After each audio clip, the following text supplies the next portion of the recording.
جی تو ہم سورۃ الحج کی آخری آیت نمبر 78 کو دیکھ رہے ہیں۔ وَجَاهِدُوا فِي اللَّهِ حَقَّ جِہادِ، یعنی جہاد کرو اللہ کی راہ میں جیسے حق ہے جہاد کا۔ اس کے بارے میں پیچھے میں وضاحت دے چکی ہوں۔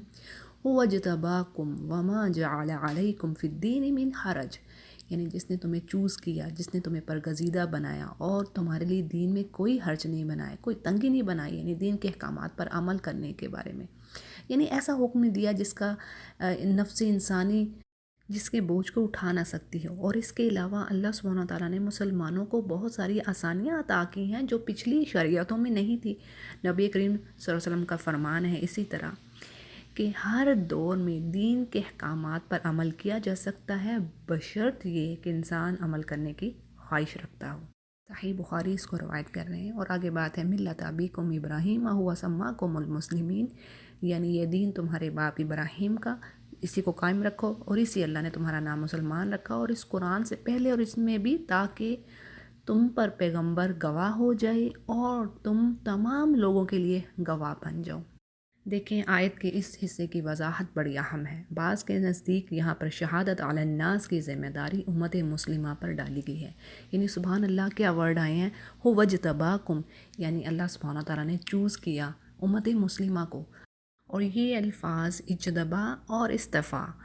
اکثر مقامات پر انبیاء اور نبی کریم صلی اللہ علیہ وسلم کے لیے استعمال ہوئے ہیں، یعنی سبحان اللہ اس امت مسلمہ کے لیے اللہ سبحانہ تعالیٰ نے یہ اجتبا کا ورڈ استعمال کیا ہے۔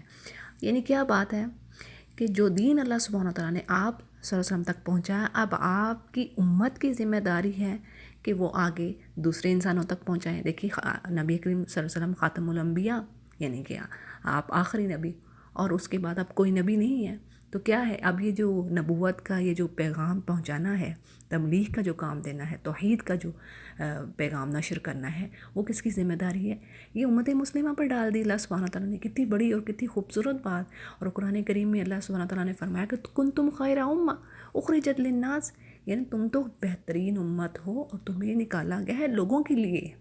اور یہ جو بات آ رہی ہے کہ تاکہ نبی تم پر گواہ ہو اور تم تمام انسانوں پر گواہ ہو جاؤ، تو یہ مفہوم بھی آپ کو قرآن کریم میں بہت ساری جگہوں پہ ملے گا۔ سورۃ البقرہ میں بھی یہ بات آئی ہے، سورہ نساء میں بھی آئی ہے، اور سورہ نحل کی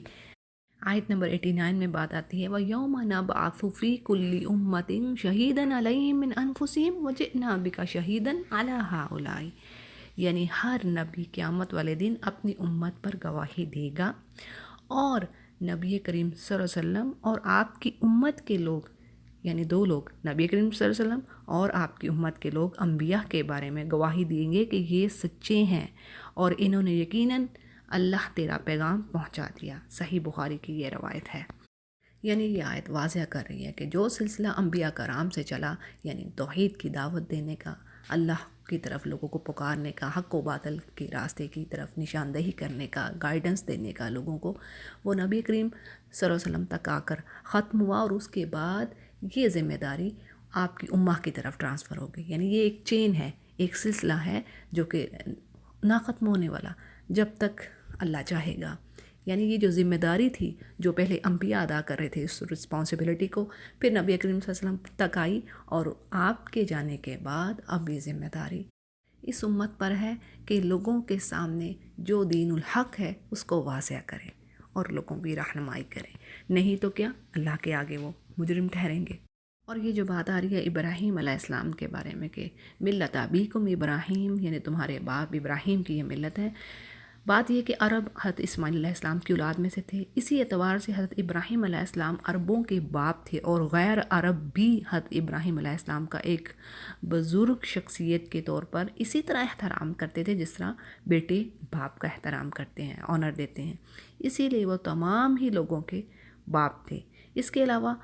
ابراہیم علیہ السلام نبی کریم صلی اللہ علیہ وسلم کے عرب ہونے کے ناطے سے بھی باپ تھے، اور اسی لیے امت محمدیہ کے بھی باپ ہوئے۔ اس لیے کہا گیا کہ یہ دین اسلام جسے اللہ نے تمہارے لیے پسند کیا ہے تمہارے باپ ابراہیم کا دین ہے، اور اسی کو فالو کرو۔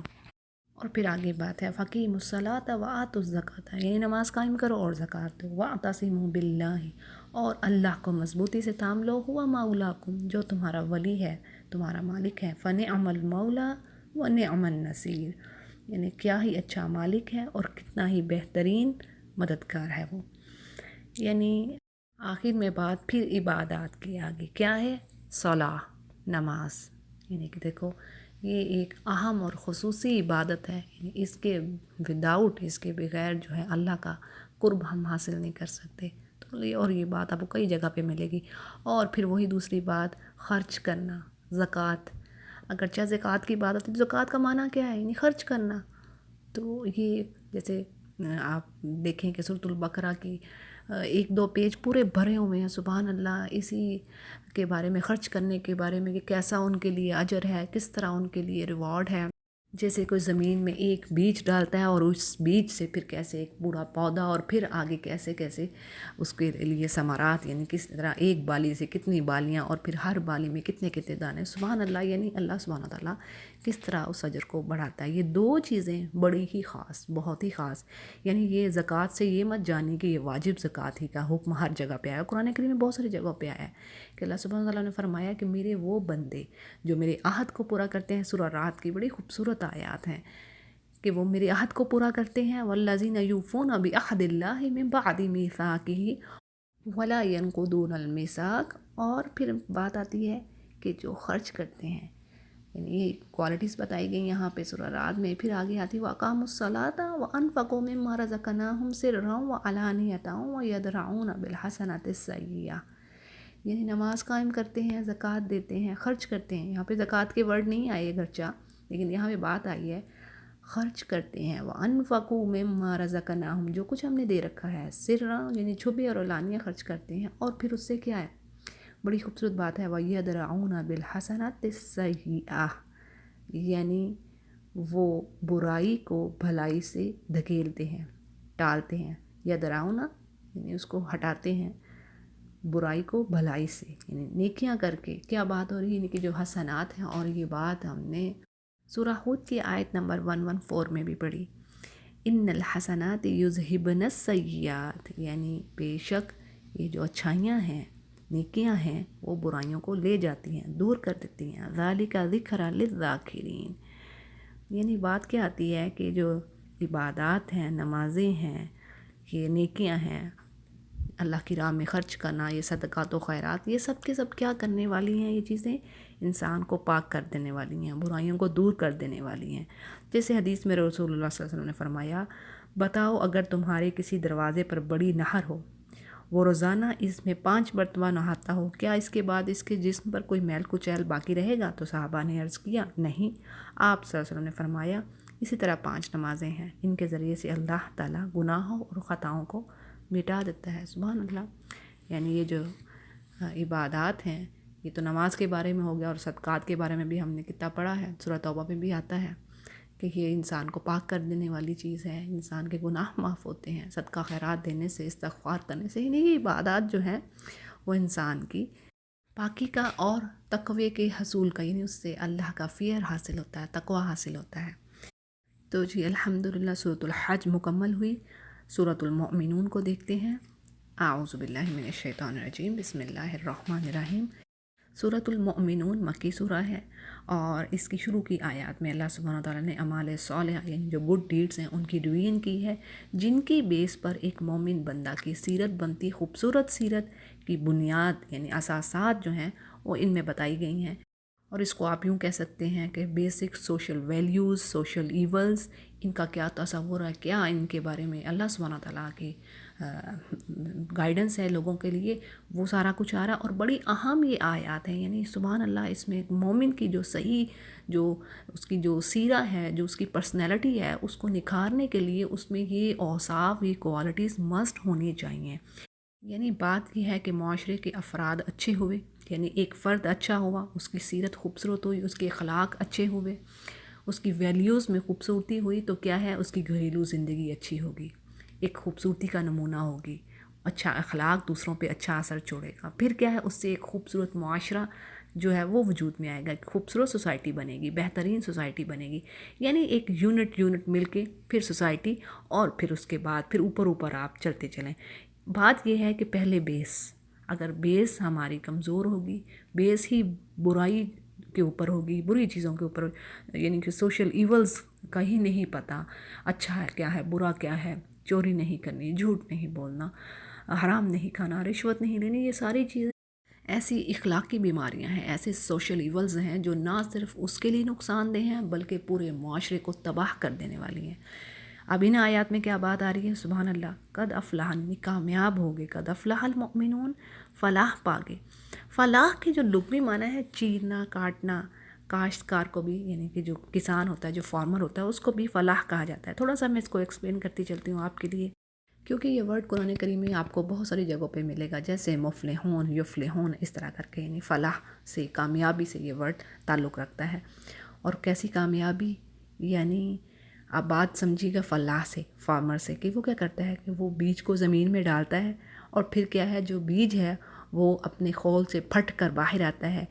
اور ایک پودے کی شکل میں نمودار آتا ہے، اور کسان کا اس کے بعد اس کا نشو و نما کرنا، اس کی دیکھ بھال کرنا، اس کے اوپر جو مشقت اور محنت خرچ ہوتی ہے، اور پھر اپنی فصل کو بعد میں وہ خوبصورتی سے لہلہاتے ہوئے دیکھتا ہے۔ تو یہاں پہ بھی یہی کانسیپٹ آ رہا ہے کہ انسان جو ہے مشکلات اور صعوبتوں کو، یعنی ڈیفیکلٹیز کو طے کرتے ہوئے اور اسٹرگل کرتے ہوئے اللہ کے وے میں، یعنی کہ یہ آسان کام تو ہے نہیں ہے، یعنی شیطان ہر جگہ پہ اپنے پلاننگ کیے کھڑا ہے کہ اس نے یہاں سے ہٹانا ہے انسان کو، یہاں سے ورگلانا ہے، لیکن اس کے باوجود، ان تمام مشکلات کے باوجود، انسان اس کامیابی سے، یعنی کہ اللہ کی راہ میں اسٹرگل کرتا ہوا اس منزل تک پہنچتا ہے جہاں سے اس کو اللہ کی رضا نصیب ہوتی ہے، اور پھر آخرت میں وہ اللہ کی رحمت و مغفرت کا مستحق ہوتا ہے۔ اور نماز میں خشوع سے کیا مراد ہے؟ یعنی آپ کا دل اور آپ کے اعضاء جو ہیں یکسوئی اور اطمینان سے اللہ کی عبادت میں جھکے ہوئے ہوں، یعنی قلبی یکسوئی، یعنی کہ دل میں وہم، وسواس اور طرح طرح کی چیزیں آ رہی ہیں، اور نماز پڑھی جائے تو پتہ ہی نہ چلا ہو کہ نماز کیسے ادا کی اور کیا اس میں پڑھا، کیا نہیں پڑھا، اور یا پھر اپنے بالوں اور کپڑوں کو سنوارنے میں ہی نہ لگا رہے، بلکہ اللہ کے خوف و خشیت، یعنی ہمبلنس کے ساتھ، عاجزی کے ساتھ ایسی کیفیت آئی ہو کہ جیسے عام طور پر کسی بادشاہ یا کسی بڑے شخص کے سامنے انسان کی ہوتی ہے، یعنی کہ گویا وہ ایسے ہو کہ وہ اللہ کے سامنے کھڑا ہے اور اللہ کو دیکھ رہا ہے، اور اگر ایسی کیفیت نہیں طاری ہوتی تو کم از کم ایسا ہو کہ اللہ اس کو دیکھ رہا ہے۔ اور آگے کیا بات آ رہی ہے؟ وَالَّذِينَ هُمْ عَنِ اللَّغْوِ مُعْرِضُونَ، یعنی وہ لوگ جو لغو چیزوں سے منہ موڑ لیتے ہیں۔ دیکھیں یہاں پہ پوائنٹس آپ نوٹ کرتے جائیے، پیچھے ہم نے کیا پڑھا؟ یعنی کامیاب کون ہے؟ جو اپنی نمازوں میں خشوع اختیار کریں گے، سب سے پہلے نماز، پھر ہم عن اللغو معرضون، یعنی وہ لوگ جو فضول چیزوں سے، لغو چیزوں سے، یعنی بے معنی چیزوں سے، بے فائدہ چیزیں جو دنیا کا یا آخرت کا کوئی نفع نہ دینے والی ہوں، دونوں کا، تو ایسے چیزیں لغو میں آئیں گی، یعنی دنیا یا دین دونوں کا جس میں نقصان ہو رہا ہو۔ پھر آگے بات ہے والذین هم للزکاۃ فاعلون، یعنی وہ لوگ جو زکوٰۃ پہ مصر ہیں، یعنی زکوٰۃ دینے والے ہیں۔ اس سے مراد بعض کے نزدیک زکوٰۃ مفروضہ ہے، یعنی جو فرض کی گئی ہے زکوٰۃ، اس کے بارے میں ہے ذکر، اور بعض کے نزدیک یہ ایسے افعال کا اختیار کرنا، یعنی ایسے ڈیڈز کا کرنا جس سے انسان کے انر سیلف کی پیوریفیکیشن ہو، یعنی وہ پیوریفائی ہوئے، انسان کے نفس، اس کا اخلاق، اس کا کردار پاکیزہ ہو جائے، پیور ہو جائے۔ پھر آگے بات ہے والذین هم لفروجہم حافظون، وہ لوگ جو اپنی شرمگاہوں کی حفاظت کرتے ہیں، الا علی ازواجہم، مگر یہ کہ اپنی بیویوں کے ساتھ یا پھر اپنی لونڈیوں کے ساتھ اپنی خواہش کو پورا کرتے ہیں، یہ بات ان کے لیے ملامت زدہ نہیں۔ فمن ابتغی وراء ذلک، یعنی کوئی اس کے علاوہ کوئی راستہ اختیار کرتا ہے تو پھر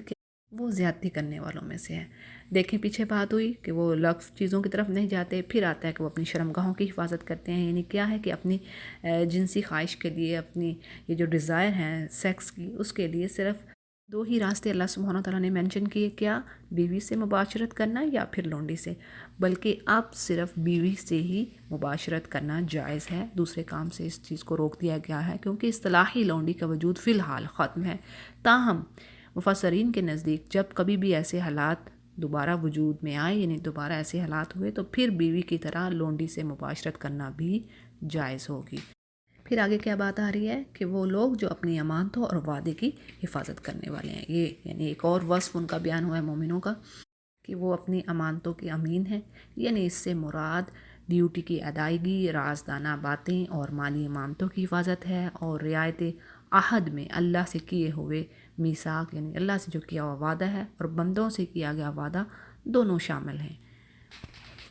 سورۃ المؤمنون کی آیت نمبر 9 کو دیکھتے ہیں، والذین هم علی صلاتہم یحافظون، یعنی وہ لوگ جو اپنی نمازوں کی حفاظت کرنے والے ہیں، نگہبانی کرنے والے ہیں۔ یعنی پیچھے ہم نے مومنین کی صفات دیکھی اور ان میں سے یہ ایک صفت کیا آ رہی ہے نماز کی، جو سب سے پہلے بھی آئی اور اب آخر میں بھی یہی بات زیادہ اہم ہے۔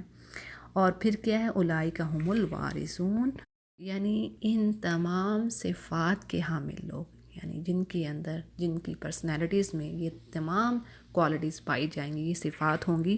وہی لوگ ہوں گے جو جنت کے وارث یعنی اس کے حقدار ہوں گے۔ اور جنت الفردوس جنت کا اعلیٰ حصہ ہے جہاں سے جنت کی نہریں جاری ہوتی ہیں، صحیح بخاری اس کو روایت کرتے ہیں۔ پھر آگے بات آ رہی ہے، وَلَقَدْ خَلَقْنَا الْإِنسَانَ مِنْ سُلَالَةٍ مِّن طِينٍ، یقیناً ہم نے انسان کو کھنکتی ہوئی مٹی سے پیدا کیا۔ یعنی یہاں پر انسان کی جو تخلیق کے مراحل ہیں، جو سٹیجز ہیں اس کے بارے میں ڈیٹیل آ رہی ہے۔ اور پیچھے ہم نے سورۃ الحج کی پکننگ میں بھی پڑھا تھا نا، یہ کچھ اسی طرح کی یہاں پر بھی بات ہو رہی ہے کہ مٹی سے اللہ سبحانہ تعالیٰ نے پیدا کیا۔ یعنی اس کا مطلب یہ ہے کہ حضرت آدم علیہ السلام کی مٹی سے پیدائش ہوئی، اور انسان جو خوراک بھی کھاتا ہے وہ سب بھی مٹی ہی سے پیدا ہو رہی ہے۔ یعنی اس اعتبار سے اس نطفے کی جو اصل ہے، جو اس کی جو بیس ہے، یعنی جو انسان کی کریشن کا باعث ہے، وہ مٹی ہی ہے۔ پھر آگے بات آتی ہے، ثم جعلناہ نطفۃ فی قرار مکین، یعنی اسے نطفہ بنا کر محفوظ جگہ میں قرار دے دے۔ یعنی جو مدر کی جو ووم تھی وہاں پہ 9 مہینے تک بچہ بڑی حفاظت سے رہتا ہے، پرورش پاتا ہے، اور پھر نطفہ کو اللہ سبحانہ تعالیٰ نے جمے ہوئے خون میں ٹرانسفر کر دیا، پھر اس خون کے لوتھڑے کو گوشت کا ٹکڑا بنا دیا، اور پھر گوشت کے ٹکڑے میں ہڈیاں پیدا کر دی، اور پھر ہڈیوں کو اللہ سبحانہ تعالیٰ نے گوشت پہنا دیا، اور پھر اس کو ایک دوسری ہی اٹھان پر کھڑا کر دیا، یعنی ایک دوسری بناوٹ میں تخلیق کر دیا۔ فتبارک اللہ احسن الخالقین، بابرکت ہے وہ ذات جو سب سے اچھا پیدا کرنے والا ہے۔ اب یہاں پر ایک چیز کی وضاحت کرتی چاہوں، بعض مفسرین کے نزدیک علقہ کا معنی خون کا لوتھڑا نہیں بلکہ لیچ لائک سبسٹنس، یعنی ایسی چیز جو ماں کے رحم سے چپک جائے، کلنگ ہو جائے،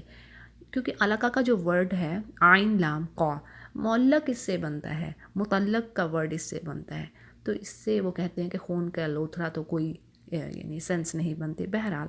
بعض تفاصیل میں آپ کو یہ بھی بات ملتی ہے، لیکن کیا ہے کہ آج جو بالکل ایگزیکٹ جو بات، جیسے جو ایمبریولوجی کی جو سٹیجز ہیں ان میں دیکھیں تو آپ یہی چیز آپ فائنڈ آؤٹ کریں گے کہ وہ ایسا ہے لیچ لائک سبسٹنس جو کلنگ ہو جاتا ہے جو ووم کی جو وال ہے اس کے ساتھ۔ پھر آگے بات آ رہی ہے، اللہ سبحانہ تعالیٰ فرماتے ہیں ثم انکم یوم القیامت تبعثون، یعنی تمہیں یقیناً قیامت والے دن پھر سے کھڑا کیا جائے گا۔ وَلَقَدْ خَلَقْنَا فَوْقَكُمْ سَبْعَ طَرَائِقَ، یقیناً ہم نے پیدا کیا تمہارے اوپر 7 آسمان، وَمَا كُنَّا عَنِ الْخَلْقِ غَافِلِينَ، اور ہم اپنی خلقت سے یعنی جو اللہ نے تخلیق کی ہے، جو اس کی مخلوقات ہیں، اللہ ان سے غافل نہیں ہے، بلکہ اس نے ان کی حفاظت کے لیے، ان کی روزمرہ زندگی کی ضروریات کو پورا کرنے کے لیے ہر طرح کا انتظام، ہر طرح کا سسٹم مینج کر رکھا ہے، بارش کا سسٹم، پھر نباتات، ویجیٹیشن، یہ ساری چیزیں اللہ سبحانہ تعالیٰ نے۔ پھر سمندر کی بات آ رہی ہے، سمندر سے اللہ سبحانہ تعالیٰ نے انسانوں کی کھانے کے لیے بھی ذریعہ بنایا، اور پھر ان کی زیورات کا بھی ذریعہ بنایا، یہ قرآن کریم میں آتا ہے۔ اور پھر آگے بات آ رہی ہے کہ ہم نے ایک صحیح اندازے سے آسمان سے پانی برسائے، یعنی بارش کا پانی، اور پھر اسے زمین میں ٹھہرا دیا، یعنی پھر زمین میں جا کے بارش کا پانی قرار پکڑتا ہے، اور ہم اس کے لے جانے پر بھی قادر ہیں۔ یعنی اگرچہ اللہ سبحانہ تعالیٰ نے انسانوں کے لیے زمین پر یہ سارے سسٹم رکھ دیے کہ چشموں، نہروں، دریاؤں اور تالابوں کی صورت میں اس پانی کو محفوظ کر دیا، لیکن اللہ اس بات پر بھی قادر ہے کہ پانی کی سطح کو اس قدر نیچے کر دے کہ پانی کا حصول یعنی پانی کو لینا ہی ممکن نہ رہے۔ اور اسی طرح سورۃ الواقعہ کی بڑی خوبصورت آیات ہے کہ اللہ فرماتے ہیں افرأیتم الماء الذی تشربون، اچھا یہ بتاؤ جس پانی کو تم پیتے ہو، اانتم انزلتموہ من المزن ام نحن المنزلون، یعنی اسے بادلوں سے تم اتارتے ہو یا ہم برساتے ہیں پانی، اور اگر ہم چاہیں تو اسے کڑوا زہر کر دیں، پھر تم ہماری شکر گزاری کیوں نہیں کرتے، فلولا تشکرون۔ تو بات یہ ہے کہ اللہ کی ان نعمتوں پر انسان کے اندر ہمیشہ شکر گزاری کا جذبہ ہونا چاہیے۔ پھر آگے بات ہے، اسی پانی کے ذریعے سے ہم نے تمہارے لیے کھجوروں اور انگوروں کے باغات پیدا کر دیے کہ تمہارے لیے ان میں بہت سے میوے ہیں، انہی میں سے تم کھاتے ہو، اور وہ درخت جو طور سینا پہاڑ سے نکلتا ہے، جو تیل نکالتا ہے اور کھانے والے کے لیے سالن ہے۔ یعنی یہ بھی نعمت اللہ سبحانہ تعالیٰ کی کہ اللہ سبحانہ تعالیٰ نے انسانوں کے لیے میوے اور درخت اور طرح طرح کے جو اور فائدے ہیں وہ پیدا کر دیے۔ پھر تمہارے لیے چوپاؤں میں بھی بڑی بھاری عبرت ہے، بڑی خوبصورت بات ہے یہاں پہ، نسقیکم مما فی بطونہا، یعنی ان کے پیٹوں سے ہم تمہیں دودھ پلاتے ہیں، اور بھی بہت سارے نفع تمہارے لیے ان میں رکھ دیے گئے ہیں، اور ان میں سے بعض کو تم کھاتے ہو، اور ان پر یعنی ان جانوروں پر اور کشتیوں پر تم سوار کرائے جاتے ہو، یعنی اللہ سبحانہ تعالیٰ نے اس سواری کا بندوبست بھی کیا ہوا ہے۔ اور پھر سورہ نحل میں بڑی خوبصورت بات آتی ہے، اللہ سبحانہ تعالیٰ فرماتے ہیں وَتَحْمِلُ أَثْقَالَكُمْ إِلَىٰ بَلَدٍ لَّمْ تَكُونُوا بَالِغِيهِ إِلَّا بِشِقِّ الْأَنفُسِ، یعنی یہ تمہارے بوجھوں کو، جو تمہارے سامان ہیں، ان کو اٹھا کر ایک جگہ سے دوسری جگہ پہ لے کے جاتے ہیں، اور تم یہ بالکل بھی نہ کر پاؤ مگر کہ یعنی بڑی تکلیف کے ساتھ، اور یقیناً تمہارا رب تم پر بہت شفقت کرنے والا ہے۔ پھر آگے آیات ہیں سورۃ المؤمنون کی، وَلَقَدْ أَرْسَلْنَا نُوحًا إِلَىٰ قَوْمِهِ، یعنی نوح علیہ السلام کے بارے میں یہاں پر ذکر ہو رہا ہے کہ ہم نے نوح علیہ السلام کو بھیجا اس کے قوم کی طرف، اور اس نے کہا اے میری قوم کے لوگوں، اللہ کی عبادت کرو اور اس کے سوا تمہارا کوئی معبود نہیں، کیا تم مجھ سے نہیں ڈرتے؟ تو ان کی قوم کے کافر سرداروں نے کہا کہ یہ تو تم جیسا ہی انسان ہے، یہ تو تم پر فضیلت اور بڑائی حاصل کرنا چاہتا ہے، اور اگر اللہ کو منظور ہوتا تو کسی فرشتے کو اتارتا، ہم نے تو اسے اپنے اگلے باپ دادوں کے زمانے میں سنا ہی نہیں، یقیناً اس شخص کو جنون ہے، بس تم اس کو ایک مقرر وقت تک ڈھیل دو۔ یعنی وہ کیا جواب دیتے تھے کہ ہمیں اور ہمارے باپ دادوں کو بتوں کی عبادت کرنے کی وجہ سے نوح علیہ السلام ہمیں بیوقوف اور کام عقل سمجھتے ہیں، اور کہتے ہیں کہ یہ ایسا درست نہیں ہے، تو یہ خود ہی دیوانہ ہے، اور اس کو ایک وقت تک ڈھیل دے دو، موت کے ساتھ ہی اس کی دعوت بھی ختم ہو جائے گی۔ اور نوح علیہ السلام نے دعا کی کہ اے میرے رب، ان کے جھٹلانے پر تو میری مدد کر، تو ہم نے ان کی طرف وحی بھیجی کہ تو ہماری آنکھوں کے سامنے ہماری وحی کے مطابق ایک کشتی بنا، جب ہمارا حکم آ جائے اور تنور ابل پڑے تو ہر قسم کا ایک جوڑا اس میں رکھ لے، اور اپنے اہل خانہ کو بھی، مگر ان میں سے جس کے بارے میں ہماری بات پہلے گزر چکی ہے، خبردار جن لوگوں نے ظلم کیا ان کے بارے میں مجھ سے کلام نہ کرنا، وہ سب کے سب ڈبوئے جائیں گے۔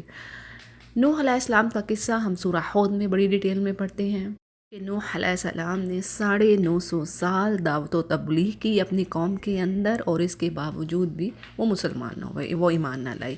اور اس کے برعکس آپ کی قوم کے سردار آپ کا مذاق اڑاتے، تمسخر کرتے، اور کہتے ہیں نوح نبوت کرتے کرتے اب بڑا ہی بن گئے ہو، یا اے نوح خشکی میں کشتی کس لیے تیار کر رہے ہو؟ یعنی اللہ سبحانہ تعالیٰ نے کشتی بنانے کی ہدایت اس وقت سونپی نوح علیہ السلام کو جب ان کی قوم اس مقام پر پہنچ چکی تھی جہاں سے انسان کا پلٹ کر آنا اور ہدایت کو اپنا لینا ممکن نہیں تھا۔ یعنی اسی کیفیت کو اللہ سبحانہ تعالیٰ نے قرآن کریم میں بہت ساری جگہوں پر یہ بات کہی ہے کہ مہر لگا دینا، یعنی اللہ ہارٹس کو سیل اپ کر دیتا ہے۔ تو یہاں پہ بھی یہی بات آ رہی ہے کہ اللہ سبحانہ تعالیٰ جان گئے تھے کہ ان کی قوم میں اب خیر کے اثرات باقی نہیں ہیں، اور یہ ایمان نہیں لائیں گے، اور ان کی قوم میں ہی ان کے بیٹے اور ان کی اہلیہ کو شامل کیا گیا، کیونکہ وہ بھی مومن نہیں تھی اور وہ غرق ہونے والوں میں سے تھے۔ اور پھر جب اللہ سبحانہ تعالیٰ کا حکم آیا تو ساری کی ساری زمین چشمے میں تبدیل ہو گئی، یعنی زمین کے نیچے سے پانی چشموں کی طرح ابل پڑا۔ یہاں پر یہ جو تنور کی بات آ رہی ہے تو اس سے مراد وہ عام تنور نہیں جس میں روٹی پکائی جاتی ہے، بلکہ اس سے مراد روئے زمین، ساری کی ساری زمین مراد ہے۔ اور پھر اللہ سبحانہ تعالیٰ نے نوح علیہ السلام کو حکم دیا کہ اس کشتی میں تمام قسم کے حیوانات، نباتات اور ثمرات، ہر ایک میں سے ایک ایک جوڑا، یعنی میل اور فیمیل، نر اور مادہ کشتی میں رکھ لیں، اور اپنے اہل خانہ کو بھی، اور جو ایمان لائے ہیں، تاکہ سب کی نسل باقی رہے۔ اور پھر جن کی ہلاکت کا فیصلہ ہو گیا تھا، اللہ سبحانہ تعالیٰ نے فرمایا ان کے بارے میں آپ نے مجھ سے نہیں پوچھنا، یعنی اس سے مراد ان کی بیوی اور ان کے بیٹے کا ڈوبنا، یعنی وہ ایمان لانے والوں میں سے نہیں تھے۔ اور سورہ ہود میں ہم دیکھتے ہیں کہ اس کے باوجود نوح علیہ السلام نے یہ بات کہی اللہ سبحانہ تعالیٰ کے آگے کہ یا اللہ یہ میرا بیٹا میرے اہل میں سے ہے، ان بنی من اہلی، تو اور آپ رحم فرمائیے۔ تو اللہ سبحانہ تعالیٰ نے فرمایا کہ دیکھو اے نوح، وہ یقیناً آپ کے گھر والوں میں سے نہیں ہے، اور یہ کام بالکل ناشائستہ ہے، انہ عمل غیر صالح، کہ آپ مجھ سے وہ چیز نہ پوچھیں، یعنی اس چیز کے بارے میں سوال مت کیجیے جس کے بارے میں آپ کو علم نہیں ہے، اور میں آپ کو نصیحت کرتا ہوں کہیں آپ جاہلوں میں سے نہ ہو جائیں۔ تو فوراً ہی نوح علیہ السلام نے اس بات کا احساس کیا اور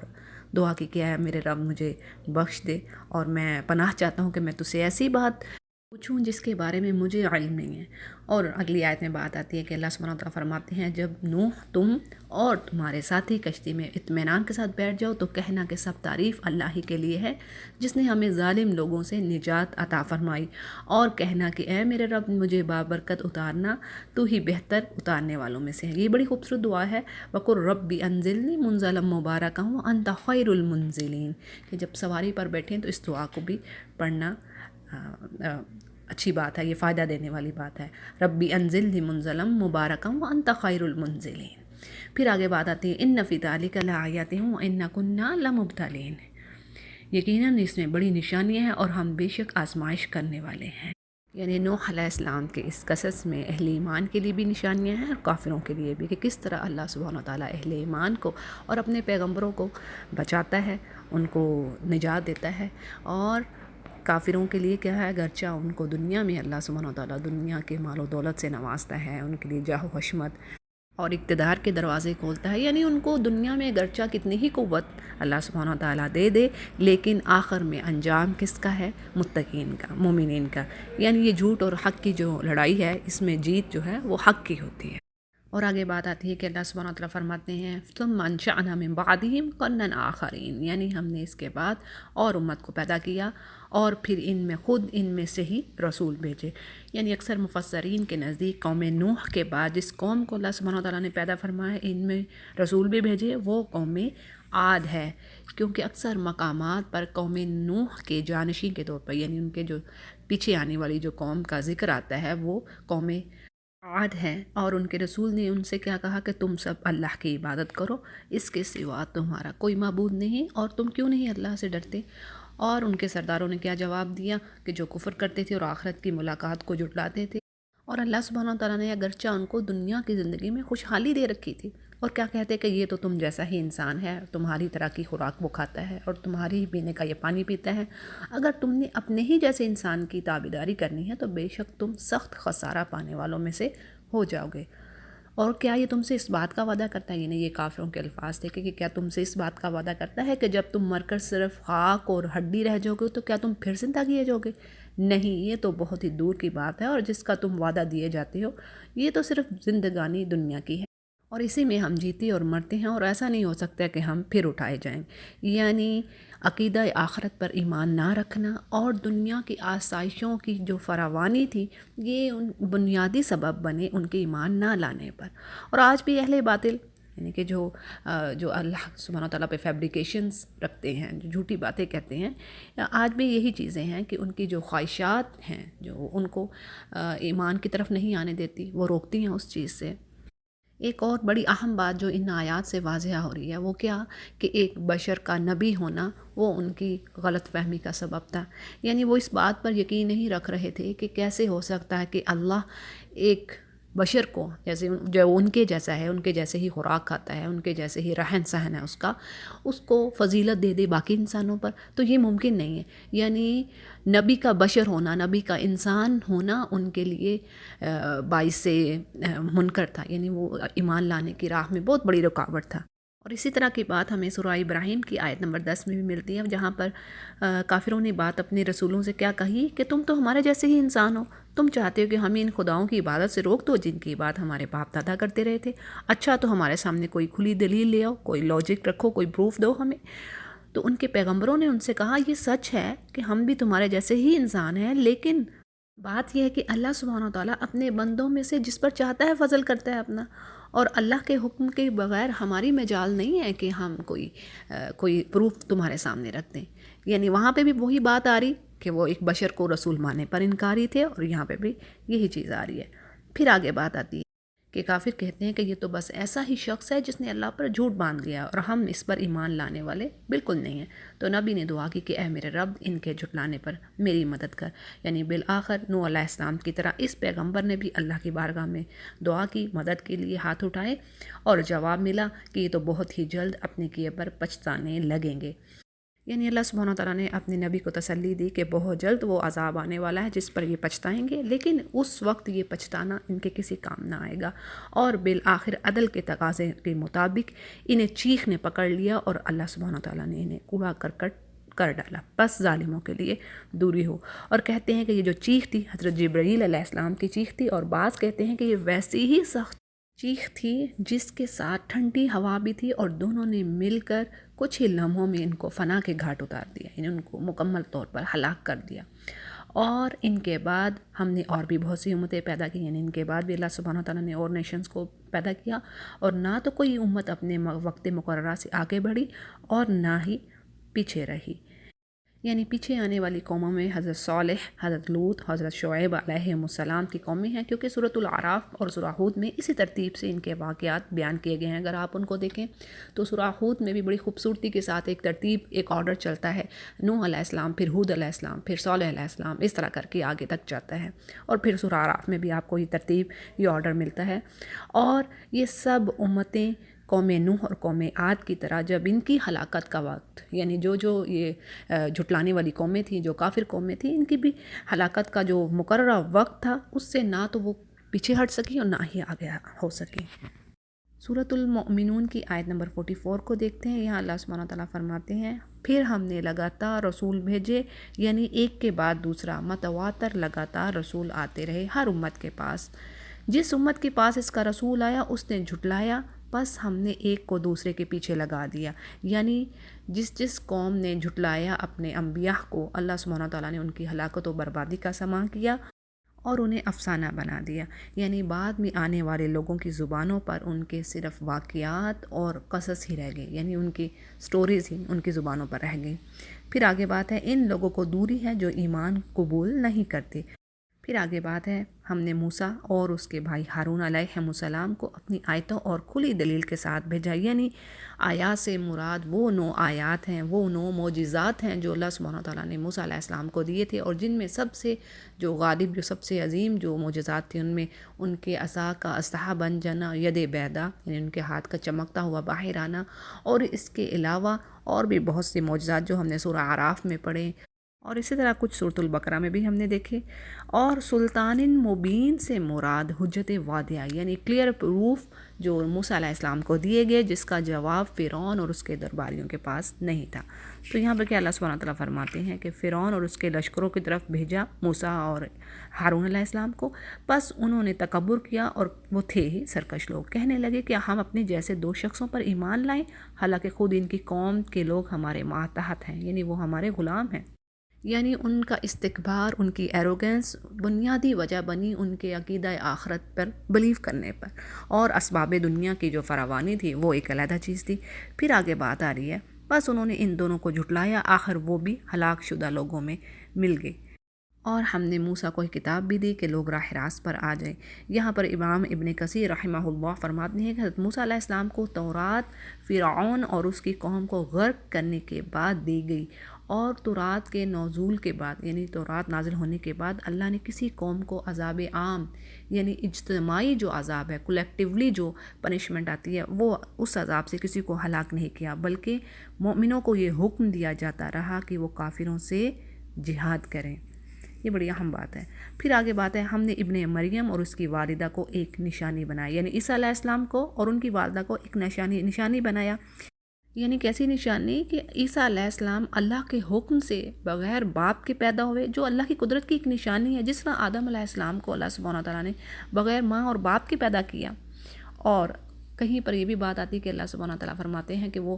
کلمۃ اللہ ہے، یعنی کہ اللہ کا کلمہ ہے، اللہ کی پھونکی ہوئی روح ہے، اور ان دونوں کو بلند صاف قرار والی اور جاری چشمے والی جگہ پر پناہ دے دی۔ ربوہ سے مراد یہاں پر بیت المقدس ہے، اور چشمہ سے مراد بعض قول کے مطابق جہاں پر عیسیٰ علیہ السلام کی ولادت ہوئی، وہاں مریم علیہ السلام کے پیروں کے نیچے سے اللہ سبحانہ تعالیٰ نے ایک چشمہ جاری فرما دیا۔ اور آگے اللہ سبحانہ تعالیٰ فرماتے ہیں، اے پیغمبرو، حلال چیزیں کھاؤ اور نیک عمل کرو، تم جو کچھ کر رہے ہو اس سے میں بخوبی واقف ہوں۔ طیبات سے مراد یہاں پر پاکیزہ اور لذت بخش چیزیں، اور بعض نے اس کا ترجمہ حلال چیزیں کیا ہے، یعنی دونوں ہی مفہوم اپنی جگہ پر درست ہیں۔ اب دیکھیں اس آیت سے کیا بات واضح ہو رہی ہے کہ اللہ سبحانہ تعالیٰ اپنے پیغمبروں کو حکم دے رہے ہیں، اور پیچھے قرآن کریم میں ہم نے کئی جگہ پر پڑھا، اللہ سبحانہ تعالیٰ مومنوں سے کہہ رہے ہیں کہ دیکھو حلال اور پاکیزہ چیزوں کو کھاؤ اور شیطان کے قدموں کی پیروی نہ کرو۔ اور یہاں پر بھی یہی بات آ رہی ہے کہ اپنے پیغمبروں سے کہا جا رہا ہے کہ حلال چیزیں، اس کا مطلب کیا ہے کہ عقل حلال، یعنی حلال کھانا اور عمل صالح، گڈ ڈیڈز آپس میں جڑے ہوئے ہیں، ان کا آپس میں گہرا تعلق ہے۔ ورنہ کیا ہے، اگر کھانا حلال نہیں ہے، کھانا طیب نہیں ہے، پاکیزہ کمائی نہیں ہے، تو اس کی عبادات اور صدقہ و خیرات اللہ سبحانہ و تعالیٰ قبول نہیں فرماتا۔ جیسے ایک حدیث سے بھی اس بات کی تائید ہوتی ہے، آپ صلی اللہ علیہ وسلم نے فرمایا کہ اللہ حرام کمائی والے کا صدقہ قبول نہیں فرماتا اور نہ ہی اس کی دعا۔ صحیح مسلم کی یہ روایت ہے۔ تو کیا بات آ رہی ہے کہ عقل حلال اور جو عمل صالح ہے یہ آپس میں جڑے ہوئے ہیں، یہ ایک دوسرے پر بیس کرتے ہیں۔ اسی لیے اللہ نے تمام پیغمبروں کو یہ حکم دیا۔ اب ہم دیکھتے ہیں کہ تمام پیغمبر اپنی محنت سے، حلال کمائی سے اپنے کھانے کا انتظام کرتے رہے، زندگی گزارنے کا اہتمام کرتے رہے۔ جیسے داؤد علیہ السلام کے بارے میں آتا ہے، کانا یاکل من کسب یدی، یعنی اپنے ہاتھ کی کمائی سے وہ کھاتے تھے۔ یہ صحیح بخاری کی روایت ہے۔ اسی طرح نبی کریم صلی اللہ علیہ وسلم نے فرمایا، ہر نبی نے بکریاں چرائی ہیں، میں بھی اہل مکہ کی بکریاں چند قیراط کے عوض چرایا کرتا تھا۔ صحیح بخاری کی یہ بھی روایت ہے۔ یعنی مختصر بات یہ کہ اللہ سبحانہ تعالیٰ پاک ہے اور پاک چیزوں کو قبول فرماتا ہے، اور ہمارے لیے اس میں تنبیہ ہے کہ حلال رزق سے ہی ہماری عبادات اور صدقہ خیرات کے قبول ہونے کی شرط ہے۔ اگر حلال رزق ہمارے اندر نہیں جا رہا تو یہ ہمارے لیے بڑی پریشان کن، یہ بڑی سخت وعید ہے اس کے اوپر کہ اللہ سبحانہ تعالیٰ اس چیز کو قبول نہیں کر رہے، نہ عبادات نہ ہی کوئی صدقہ و خیرات۔ اور اگرچہ کسی کے پاس قارون کے خزانوں کے برابر بھی دولت ہو اور وہ حرام کی ہو تو وہ کسی کام کی نہیں ہے۔ اور دوسری طرف جس کام میں برکہ ہو، جس کام میں محنت ہو، حلال رزق ہو، وہ تھوڑا بھی ہو، تھوڑی بھی کمائی ہو، تو اللہ سبحانہ تعالیٰ کے لیے وہ قابل قبول۔ اور آگے بات ہے، یقیناً تمہارا یہ دین ایک ہی دین ہے اور میں تم سب کا رب ہوں، پس تم مجھ سے ڈرتے رہو۔ یہاں پر امت ان سے مراد دین ہے، یعنی اس کے ایک ہونے کا مطلب یہ ہے کہ تمام انبیاء نے جب سے یہ دنیا قائم ہوئی انہوں نے ایک ہی میسج کی دعوت دی ہے، یعنی اللہ کی توحید کی، اللہ کی ونس کی طرف لوگوں کو بلایا ہے۔ لیکن ہوا کیا، with the passage of time, یعنی جو وقت گزرتا گیا تو انسانوں کے جو گروہ تھے مختلف گروپس میں، فرقوں میں بٹ گئے اور اپنے عقیدہ و عمل سے ہٹ گئے، کہ جو مین جو پرپس تھا انبیاء کا، جو مین جو ان کی دعوت تھی، جو جس کی طرف وہ بلا رہے تھے توحید کی طرف، وہ اس سے اصل سے ہٹ گئے وہ، اور انہوں نے خود ہی اپنے دین کے آپس میں ٹکڑے ٹکڑے کر لیے۔ ہر گروہ جو کچھ اس کے پاس ہے اسی پر اترا رہا ہے، یعنی اسی پر خوش ہے۔ بس آپ بھی انہیں ان کی اسی غفلت میں کچھ مدت پڑا رہنے دیں، یعنی ان کی اسی غفلت اور دلالت میں رہنے دیجیے۔ کیا یہ یوں سمجھ بیٹھے ہیں کہ ہم جو بھی ان کے لیے مال و اولاد بڑھا رہے ہیں وہ ان کے لیے بھلائیوں میں جلدی کر رہے ہیں؟ یعنی جو اللہ سبحانہ تعالیٰ ان کو دنیا میں دے رہے ہیں، جو مال و دولت دے رہے ہیں، اولاد دے رہے ہیں، کیا ان کے لیے یہ بھلائی کا سبب ہے؟ نہیں، بلکہ یہ سمجھتے ہی نہیں۔ یقیناً جو لوگ اپنے رب کی ہیبت سے ڈرتے ہیں اور جو اپنے رب کی آیتوں پر ایمان رکھتے ہیں اور جو اپنے رب کے ساتھ کسی کو شریک نہیں کرتے، اور جو لوگ دیتے ہیں، دیکھیں یہاں پر کیسی خوبصورت کوالٹیز آ رہی ہیں مومنین کی، کیا بات آ رہی ہے کہ اپنے رب سے ڈرنے والے ہیں، خشیت ربہم مشفقون، پھر اپنے رب کی آیتوں پر ایمان رکھتے ہیں، پھر اللہ کے ساتھ کسی کو شریک نہیں کرتے، اور جو لوگ دیتے ہیں اور جو کچھ وہ دیتے ہیں اس سے ان کے دل کپ کپا جاتے ہیں کہ وہ اپنے رب کی طرف لوٹنے والے ہیں۔ یعنی اللہ کی راہ میں خرچ کرنے والے مومنین اللہ سے ڈرتے ہیں کہ کسی کوتاہی کی وجہ سے، کسی عمل کی وجہ سے ہمارا یہ صدقہ خیرات اللہ قبول نہ کرے گا تو کیا ہوگا۔ دیکھیں سبحان اللہ، بات وہی آگے پیچھے حلال کمائی والی، کہ یہ کس قدر اہم بات ہے کہ رزق حلال ہی آگے گارنٹی دیتا ہے کہ یہ گڈ ڈیڈز جو ہیں وہ اللہ کے ہاں مقبول ہیں۔ پھر آگے بات آتی ہے، حدیث میں آتا ہے کہ حضرت عائشہ رضی اللہ عنہا نے پوچھا، ڈرنے والے کون سے لوگ ہیں؟ جو شراب پیتے ہیں، بدکاری کرتے ہیں اور چوریاں کرتے ہیں؟ نبی کریم صلی اللہ علیہ وسلم نے فرمایا، نہیں، بلکہ یہ وہ لوگ ہیں جو نماز پڑھتے ہیں، روزہ رکھتے ہیں اور صدقہ و خیرات کرتے ہیں، لیکن ڈرتے رہتے ہیں کہ کہیں یہ نامقبول نہ ٹھہریں، یعنی کہیں ایسا نہ ہو کہ اللہ ان کو ایکسیپٹ نہ کرے۔ اس کو ترمذی روایت کر رہے ہیں۔ یعنی ان شارٹ کہ نیک لوگ جو ہیں وہ اپنی نیکی پر گھمنڈ نہیں کرتے، ان میں ایروگنس نہیں آتی، وہ اس پہ پراؤڈ نہیں ہوتے کہ ہم نے تو نیک اعمال کر لیے ہیں، بس ہم تو اب جنتی ہیں۔ نہیں، ایسا نہیں ہے۔ اللہ کے خوف سے وہ ہمیشہ، یعنی رجا اور خوف، یہ دونوں چیزیں ان میں ہمیشہ پائی جاتی ہیں۔ اور آگے آیت میں بڑی پیاری بات آ رہی ہے، اولئک یسارعون فی الخیرات وہم لہا سابقون، یعنی یہی وہ لوگ ہیں جو بھلائیاں جلدی حاصل کر رہے ہیں اور ان کی طرف دوڑ کر جاتے ہیں۔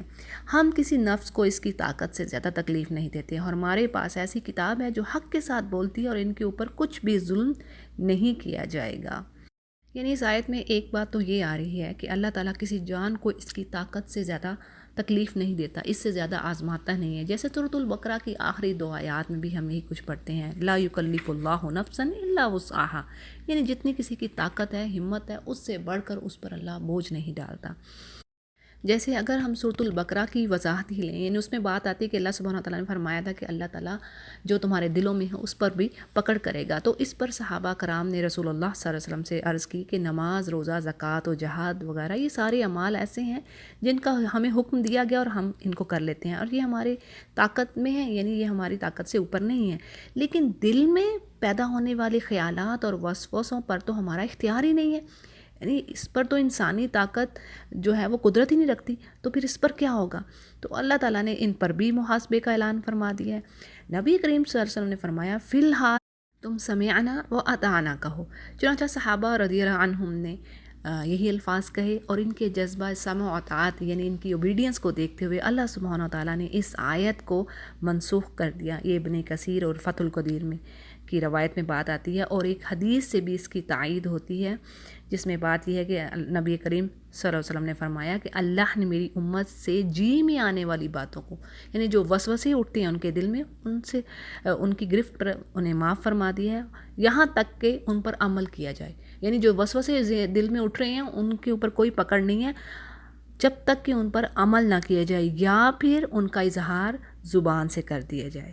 یعنی دل پر گزرنے والے خیالات پر پکڑ نہیں ہوگی، پکڑ کب ہوگی؟ جب وہ پختہ ارادہ میں ڈھل جائیں اور پھر اس پر عمل کر دیا جائے۔ پھر آگے آیت ہے جی بل قلوبہم فی غمرۃ من ھذا ولہم اعمال من دون ذلک، یعنی ان کے دل غفلت میں ہے اور ان کے لیے اس کے علاوہ بھی اور بھی بہت سے اعمال ہیں جنہیں وہ کرنے والے ہیں، یہاں تک کہ جب ہم نے ان کے آسودہ حال لوگوں کو عذاب میں پکڑ لیا تو وہ بل بلانے لگے۔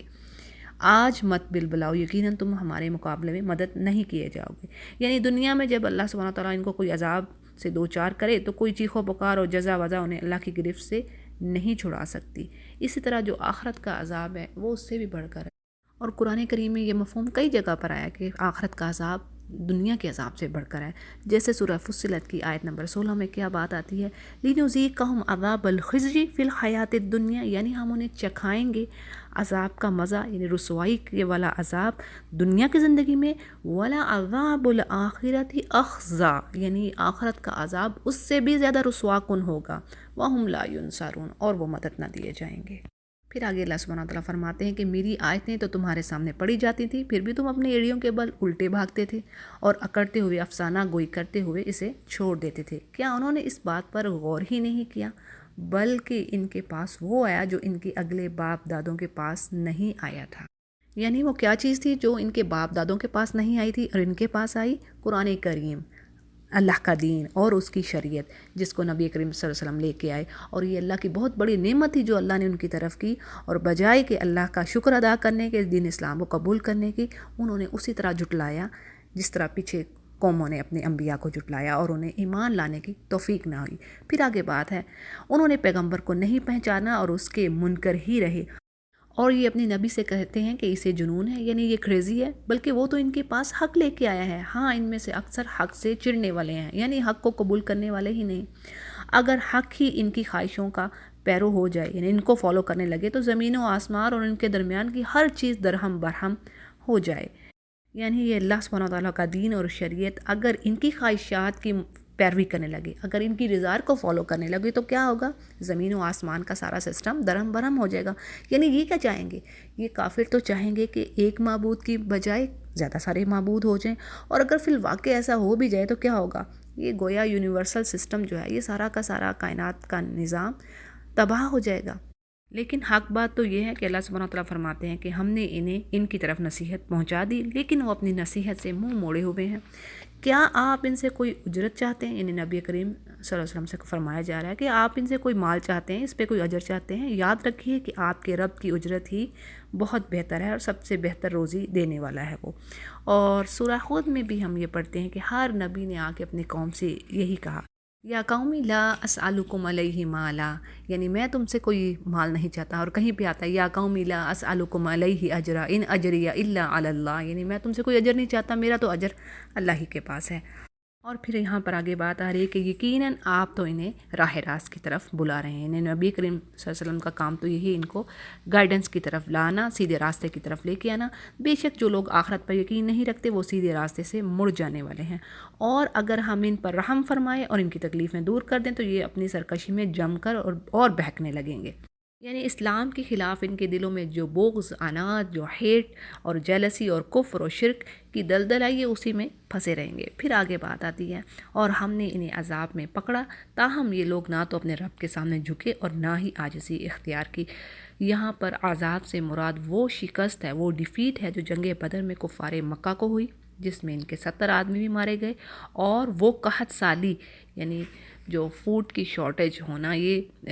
اس کا بھی عذاب ہے جو نبی کریم صلی اللہ علیہ وسلم کی بد دعا کے نتیجے میں ان پر آیا تھا۔ آپ صلی اللہ علیہ وسلم نے دعا فرمائی تھی کہ اے اللہ، جس طرح حضرت یوسف علیہ السلام کے زمانے میں 7 سال قحط رہا، اسی طرح قحط سالی میں انہیں بھی مبتلا کر کے ان کے مقابلے میں میری مدد فرما۔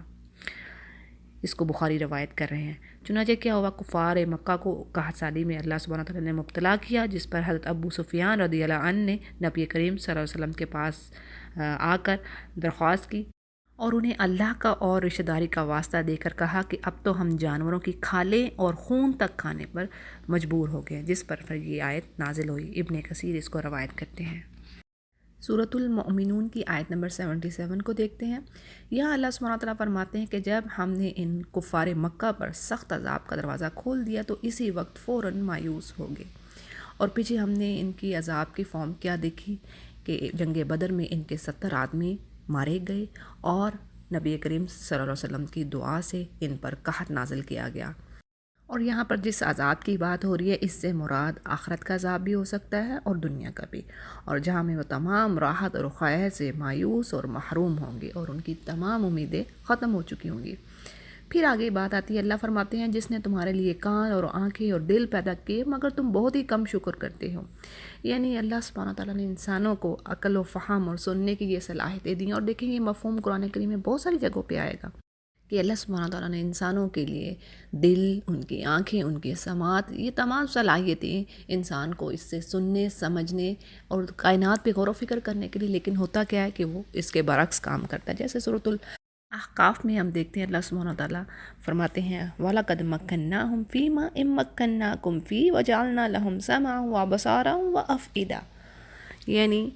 اللہ سبحانہ تعالیٰ نے یقیناً قوم عاد کو جس چیز پر قدرت دی تھی، اس چیز پر قدرت عام انسانوں کو نہیں دی گئی تھی، اور اللہ سبحانہ تعالیٰ نے انہیں کان، آنکھیں اور دل بھی دیے، لیکن ان کے کان اور آنکھوں اور دلوں نے انہیں کچھ بھی نفع نہ پہنچایا۔ یعنی سننے سمجھنے کی صلاحیتوں کے باوجود صحیح راستے پر نہ آئے اور ساری زندگی گمراہی میں ہی گزار دی۔ پھر آگے بات آتی ہے، اللہ فرماتے ہیں اور وہی ہے جس نے تمہیں پیدا کر کے زمین میں پھیلا دیا اور اسی کی طرف تم جمع کیے جاؤ گے۔ اور یہ مضمون بھی سبحان اللہ قرآن کریم میں بہت ساری جگہوں پہ آیا ہے کہ اللہ سبحانہ تعالیٰ نے کس طرح زمین پر جوڑے پیدا کیے اور ہر طرح کی چیز انسانوں کے لیے پیدا کی۔ جیسے سورہ یاسین میں ہم دیکھتے ہیں اللہ فرماتے ہیں سبحان الذی خلق الازواج کلھا مما تنبت الارض ومن انفسہم ومما لا یعلمون، یعنی پاک ہے وہ ذات جس نے ہر چیز کے جوڑے پیدا کیے، پیئر میں ہر چیز پیدا کی۔ مما تنبت الارض، دیکھیں بات غور کرنے کی، یعنی کہ جو کچھ زمین سے اگ رہا ہے اس کے بھی جوڑے ہیں، یعنی میل اور فیمیل، اور اسی طرح تمہارے نفسوں میں بھی، یعنی مرد اور عورت، وَمِمَّا لَا يَعْلَمُونَ، اور ان چیزوں میں بھی اللہ نے جوڑے ہی بنائے ہیں، وہ مخلوق جسے تم نہیں جانتے۔ اور سبحان اللہ یہ سورہ نحل میں بھی بات آتی ہے کہ اللہ فرماتے ہیں اللہ نے وہ تخلیق کیا جسے تم جانتے نہیں کہ اللہ کی وہ تخلیق ہے کون کون سی۔ اور آگے آیت میں بات ہے یہ وہی ہے جو جلاتا یعنی جو زندہ کرتا ہے اور مارتا ہے، اور رات اور دن کے رد و بدل میں اسی کا اختیار ہے، کیا تم کو سمجھ بوجھ نہیں؟ اور یہ سبحان اللہ جو زمین و آسمان اور چاند اور سورج اور ستارے، ان کے بارے میں بھی جو آیات ہیں وہ قرآن کریم میں آپ کو ہر جگہ جگہ ملیں گی۔ جیسے اسی سورہ یاسین میں ہم دیکھتے ہیں کہ اللہ فرماتے ہیں وَآیَةٌ لَهُمُ اللَّيْلَ، یہ تمہارے لیے اس میں بھی نشانی ہے، یعنی کس طرح اللہ سبحانہ وتعالیٰ دن کے پردے کو کھینچ دیتے ہیں اور پھر رات کے اندھیرے چھا جاتے ہیں، اور پھر سورج کے لیے بھی اللہ سبحانہ وتعالیٰ نے ایک مقرر راہ بنا دی، یعنی اس کا ایک وہ مخصوص اپنے آربٹ میں وہ تیرتا ہے اور اسی پر چلتا رہتا ہے۔ اور اللہ سبحانہ وتعالیٰ یہ ہمیں بڑی اہم بات بتا رہے ہیں کہ ایسا ہو ہی نہیں سکتا، چاند اور سورج کی منزلیں اللہ نے مقرر کر دی ہیں، اور ایسا نہیں ہو سکتا کہ جو چاند ہے وہ سورج کو پکڑ لے، یعنی اس سے پہلے آ جائے، اور نہ ہی یہ سورج کی مجال ہے کہ وہ چاند کو جا پکڑے، یعنی اپنے اپنے آربٹس میں وہ ہیں اور وہ اسی طرح چلتے رہیں گے۔ تو سبحان اللہ، یہ قرآن کریم میں ہمیں بہت ساری جگہوں پر کائنات کے بارے میں اللہ سبحانہ تعالیٰ فرماتے ہیں کہ ان پر غور و فکر کرو۔ پھر آگے بات آتی ہے بلکہ ان لوگوں نے بھی ویسی ہی بات کہی، یعنی ان کفار نے بھی ویسی ہی بات کہی جو اگلے کہتے آئے، یعنی جو ان کے آباء اجداد نے کہی۔ کیا کہا؟ اور یہ بھی قرآن کریم میں آپ کو بہت ساری جگہوں پہ ملتا ہے، کیا جب ہم مر کر مٹی اور ہڈی ہو جائیں گے کیا پھر بھی ہم صرف زندہ ہو جائیں گے؟ ہم سے اور ہمارے باپ دادوں سے پہلے سے یہ وعدہ ہوتا چلا ہے، کچھ نہیں، یہ تو صرف یہ تو کچھ بھی نہیں ہے، یہ تو صرف اگلے لوگوں کے افسانے ہیں، کہانیاں ہیں۔ اسی طرح ہمیں سورہ نحل میں بھی بات ملتی ہے کہ جب کفار سے پوچھا جاتا ہے وَإِذَا قِيلَ لَهُمْ مَاذَا أَنزَلَ رَبُّكُمْ، یعنی تمہارے رب نے کیا نازل کیا، تو کیا کہتے ہیں قَالُوا أَسَاطِيرُ الْأَوَّلِينَ، یعنی یہ تو پچھلوں کی کہانی ہے، اللہ نے تو یہ نازل کیا ہے۔ پھر اسی طرح اس کے برعکس آیت نمبر 30 میں بڑی خوبصورت بات آتی ہے، اللہ فرماتے ہیں وَقِيلَ لِلَّذِينَ اتَّقَوْا مَاذَا أَنزَلَ رَبُّكُمْ، جب ایمان والوں سے پوچھا جاتا ہے کہ تمہارے رب نے کیا نازل کیا، تو پھر ان کا کیا جواب ہوتا ہے؟ قَالُوا خَيْرًا، وہ کہتے ہیں بہترین چیز، خیر۔ لِلَّذِينَ أَحْسَنُوا، تو اللہ فرماتے ہیں کہ جنہوں نے دنیا میں فی هذه الدنیا حسنہ، اچھی اعمال کیے، گڈ ڈیڈز کیے، وَلَدَارُ الْآخِرَةُ خیر، بہترین دار ہے ان کے لیے آخرت میں، وَلَنِعْمَ دَارُ الْمُتَّقِينَ، اور کیا ہی خوبصورت متقیوں کا دار ہے، یعنی متقیوں کے رہنے کی جگہ ہے، سبحان اللہ۔ تو یہ مضمون بھی میں کہیں بتانا یہ چاہ رہی ہوں کہ آپ کو بہت ساری سورہ میں ملے گا، سورۃ المطففین میں بھی آئے گا کہ انہوں نے کیا کفار کے جو جواب دیا انہوں نے، اور ان کے کیا ان کے رویے تھے۔ پھر آگے بات آتی ہے اللہ سبحانہ وتعالیٰ فرماتے ہیں کہ ان سے پوچھئے تو صحیح کہ زمین اور اس کی تمام چیزیں کس کی ہیں، بتلاؤ اگر تم جانتے ہو، تو فوراً جواب دیں گے اللہ کی، تو کہہ دیجئے کہ کیا تم پھر نصیحت نہیں حاصل کرتے؟ اور ان سے پوچھئے کہ ساتوں آسمان کا اور عرش عظیم کا رب کون سا ہے، وہ لوگ جواب دیں گے اللہ ہی ہے، کہہ دیجئے کہ پھر تم کیوں نہیں ڈرتے؟ یعنی ان سب باتوں کے جو میں جواب کیا دیں گے کہ ہاں یہ سب چیزیں تو اللہ نے ہی پیدا کی ہیں، یہ آسمانوں کا بازمت عرش کا رب بھی اللہ ہی ہے، اور پھر اس کے باوجود اللہ سے ڈرنا نہیں ہے۔ اور پوچھئے کہ تمام چیزوں کا اختیار کس کے ہاتھ میں ہے، جو پناہ دیتا ہے اور جس کے مقابلے میں کوئی پناہ نہیں دیا جاتا، اور اگر تم جانتے ہو تو بتلا دو، یعنی جس کی اللہ سبحانہ تعالیٰ حفاظت کرنا چاہے اور اسے اپنی پناہ میں لے لے تو اسے کوئی نقصان نہیں پہنچا سکتا، اور جس کو وہ نقصان پہنچانا چاہے کائنات میں اللہ کے سوا کوئی ہستی نہیں وہ پائے گا انسان جو اسے نقصان سے بچا لے۔ اور اسی طرح سورہ حود میں بھی بڑی خوبصورت بات آتی ہے وَإِن يَمْسَسْكَ اللَّهُ بِضُرٍّ فَلَا كَاشِفَ لَهُ إِلَّا هُوَ، یعنی اگر وہ تمہیں پکڑتا ہے، اللہ تمہیں پکڑتا ہے کسی تکلیف میں، در میں، فَلَا كَاشِفَ، تو کوئی اس کو دور کرنے والا نہیں ہے، وَإِن يُرِدْكَ بِخَيْرٍ فَلَا رَادَّ لِفَضْلِهِ، اور اگر وہ تمہاری طرف خیر کو بھیجتا ہے تو کوئی اس کو روکنے والا نہیں، اس کے فضل کو، اور جس پر چاہے وہ اپنا فضل کرے اپنے بندوں میں سے، وَهُوَ الْغَفُورُ الرَّحِيمُ، یعنی وہ بڑے فضل والا ہے۔ پھر آگے دیکھیے کفار کا جواب کیا آتا ہے کہ یہ جواب وہی دیں گے کہ اللہ ہی ہے، کہہ دیجئے کہ پھر تم کدھر سے جادو کر دیے جاتے ہو، یعنی تمہیں کیا ہو گیا کہ تم حق بات کی طرف نہیں آتے۔ حق بات یہ ہے، یعنی سچی بات تو یہ ہے کہ ہم نے انہیں حق پہنچایا اور یہ بے شک جھوٹے ہیں۔ پھر آگے بات ہے نہ تو اللہ نے کسی کو بیٹا بنایا، نہ ہی اس کے ساتھ اور کوئی معبود ہے، ورنہ ہر معبود اپنی مخلوق کو لیے لیے پھرتا اور ہر ایک دوسرے پر چڑھ دھوڑتا، اور یہ جو صاف بتلاتے ہیں ان سے اللہ پاک ہے، وہ غائب حاضر ہر چیز کا جاننے والا ہے، اور جو شرک کرتے ہیں وہ اس سے بھی بالاتر ہے۔ یعنی ان آیات میں کیا بات واضح ہو رہی ہے؟ نمبر ایک کہ اللہ سبحانہ تعالیٰ کے علاوہ کوئی معبود نہیں ہے، نہ ہی وہ اولاد رکھتا ہے اور نہ ہی وہ اس بات کے لائق ہے، وہ پاک ہے ان چیزوں سے۔ اور اگر ایسا ہوتا، یعنی کہ اللہ کا کوئی شریک ہوتا، اللہ خود فرما رہے ہیں، تو کیا ہوتا کہ ہر جو شریک ہوتا وہ اپنے حصے کی مخلوق کا انتظام اپنی مرضی سے کرتا، اور ہر ایک جو پارٹنر ہوتا اس کا وہ ایک دوسرے پر غلبہ حاصل کرنے کی بھی کوشش کرتا. تو اس میں کیا ہوتا یہ مفہوم بھی قرآن کریم میں آپ کئی جگہوں پہ آیا ہے کہ اگر ایسا ہوتا ایک سے زیادہ معبود ہوتے تو یہ کائنات کا جو سسٹم ہے یہ تو درہم برہم ہو جاتا، یہ تباہ ہو کے رہ جاتا. ہر کوئی چاہتا کہ اس کو اپنے مرضی سے چلائے، اپنے طریقے سے چلائے. اگر ہم عام سطحی بات کریں تو آج آپ دنیا میں دیکھ لیں حال کیا ہے کہ ایک ملک ہوتا ہے اور اس کا اگر ایک کوئی صدر ہے یا وزیر ہے یا حکومتی ارکان ہے، وہ کس طریقے سے ہر کوئی اپنی اپنی مرضی کر رہا ہے. اور پھر اگر جیسے ہی وہ یہ کام ہو کہ وہ جو ان کا مین لیڈر ہے، جو صدر ہے، اگر اس سے ہر چیز ڈینائی ہوتی ہے، اس کے اگینسٹ جاتی ہے، تو سارے ملک کا انتظام جو ہے درہم برہم ہوتا ہے. اور بہت سارے ملکوں میں ایسے ہی حالات ہیں. نیچے کس قدر جو ہے وہ جو اگینسٹ کام چلتا ہے، کرپشن ہے، کام خراب ہے. تو بات یہ ہے کہ اللہ سبحانہ تعالیٰ فرماتے ہیں کہ اگر ایسا ہوتا تو یہ تو دنیا کا نظام ہی نہ قائم رہتا. اور پھر دوسری بات، جو یہ کوالٹیز یعنی جو اوصاف اپنے معبودوں کے رکھتے ہیں، اللہ سبحانہ تعالیٰ ان چیزوں سے پاک ہے. یعنی اگر جو اہل کتاب ہیں وہ عیسیٰ علیہ السلام کو اپنا خدا مانتے ہیں تو وہ ان میں کیا ہے صفت، وہ کھاتے ہیں پیتے ہیں، ان کو موت آنی ہے، وہ ایک بشر ہے. تو اللہ سبحانہ تعالیٰ میں یعنی کہ الہ میں تو یہ کوالٹیز ہونی ہی نہیں چاہیے. الہ کی تو کوالٹیز کیا ہیں؟ قل هو اللہ احد اللہ الصمد لم یلد ولم یولد ولم یکن لہ کفوا احد. یعنی وہ ایک ہے اور اس کے جیسا کوئی نہیں، نہ اس نے کسی کو پیدا کیا اور نہ خود کسی سے پیدا ہوا، اور نہ اس کا کوئی ہمسر ہے، وہ ہر چیز سے بے نیاز ہے. تو یہ ہونی چاہیے صفات الہ کی. اگر الہ کی خود تخلیق ہوئی ہے، جیسے عیسیٰ علیہ السلام کی تخلیق ہوئی تھی، تو جب الہ کی خود تخلیق ہو رہی ہے، اس کا مطلب ہے کہ اس کو کوئی پیدا کرنے والا ہے. ایسا تو نہیں ہو سکتا کہ الہ کی خود تخلیق ہو تو وہ پھر خود معبود بن جائے. نہیں، جو سچا معبود ہے وہ ان تمام اوصاف سے پاک ہے، اور وہ بہترین اوصاف والا ہے. یعنی وہ غائب اور حاضر، وہ ہمیشہ قائم رہنے والا، اول والآخر. جیسے سورہ حدید میں بڑی خوبصورت بات آتی ہے، وَهُوَ الْأَوَّلُ وَالْآخِرُ وَالظَّاهِرُ وَالْبَاطِنُ. یعنی وہ ایسی ہستی ہے، نہ فنا ہونے والی ہے، نہ اس کو موت آنے والی ہے. وہ پہلے بھی تھا اور آخر میں بھی وہی رہے گا. پھر آگے بات ہے، اللہ سبحانہ وتعالیٰ نبی کریم صلی اللہ علیہ وسلم سے فرماتے ہیں کہ آپ دعا کریں کہ اے میرے رب، اگر تم مجھے وہ دکھائے جس کا انہیں یعنی ان کافروں سے جو وعدہ کیا جا رہا ہے، تو اے میرے رب تم مجھے ان ظالموں کے گروہ میں سے نہ کرنا. یعنی اگر ان پہ کوئی آزمائش عذاب آئے تو پھر اللہ مجھے ان میں سے نہ کرنا. چنانچہ حدیث میں آتا ہے کہ نبی کریم صلی اللہ علیہ وسلم فرماتے تھے، اے اللہ، جب تو کسی قوم پر آزمائش یا عذاب بھیجنے کا فیصلہ کرے تو اس سے پہلے پہلے مجھے دنیا سے اٹھا لے. یعنی یہاں پر دیکھیں بات تو نبی کریم صلی اللہ علیہ وسلم سے کہی جا رہی ہے، لیکن اس سے مراد یا اس سے مخاطب تمام کے تمام امت مسلمہ ہے. یعنی ہمیں اپنی دعاؤں میں اس دعا کو بھی شامل رکھنا چاہیے. پھر آگے بات آتی ہے،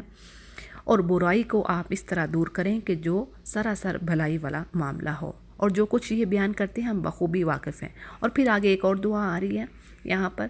اور دعا کریں کہ اے میرے رب، میں شیطانوں کے وسوسوں سے تیری پناہ چاہتا ہوں، اور اے رب میں تیری پناہ چاہتا ہوں کہ وہ میرے پاس آ جائیں. یعنی یہ الفاظ آ رہے ہیں، وَقُلْ رَبِّ أَعُوذُ بِكَ مِنْ حَمَزَاتِ الشَّيَاطِينِ وَأَعُوذُ بِكَ رَبِّ أَنْ يَحْضُرُونِ. یعنی پریشانی، گھبراہٹ اور شیطانی وسوسوں سے بچنے کے لیے بہترین دعا ہے. جیسے اور بھی بہت ساری دعائیں ہیں نبی کریم صلی اللہ علیہ وسلم کے اذکار میں سے آتی ہیں کہ جن میں انسان وسوسوں سے نجات کے لیے ان کو پڑھتا ہے. جیسے ایک دعا ہے، اعوذ بکلمات اللہ التامات من غضبہ وعقابہ وشر عبادہ ومن ہمزات الشیاطین وان یحضرون. یعنی یہی الفاظ آئے ہیں تقریباً.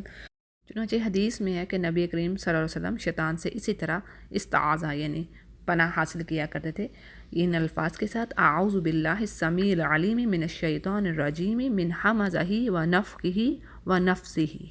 اسی طرح نبی کریم صلی اللہ علیہ وسلم نے یہ بھی تاکید فرمائی کہ ہر اہم کام کی ابتدا اللہ کے نام سے کرو، یعنی بسم اللہ پڑھ کر کرو، کیونکہ اللہ کی یاد شیطان کو دور کرنے والی چیز ہے.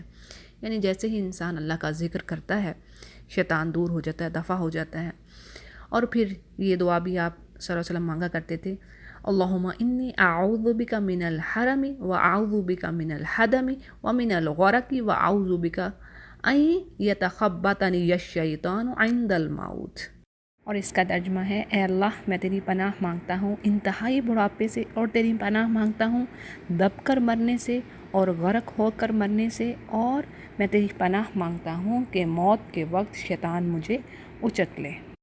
یعنی یہ آپ صلی اللہ علیہ وسلم کی خوبصورت اور جامع ترین دعائیں ہیں جن کو اہتمام کے ساتھ نمازوں کے بعد پڑھنا چاہیے۔ اور پھر آگے بات آتی ہے، یہاں تک کہ جب ان میں سے یعنی کافر کو موت آنے لگتی ہے تو کہتا ہے کہ اے میرے رب مجھے واپس لوٹا دے کہ میں اپنی چھوڑی ہوئی دنیا میں جا کر نیک اعمال کروں۔ ہرگز ایسا نہیں ہو سکتا، یہ تو صرف ایک بات ہے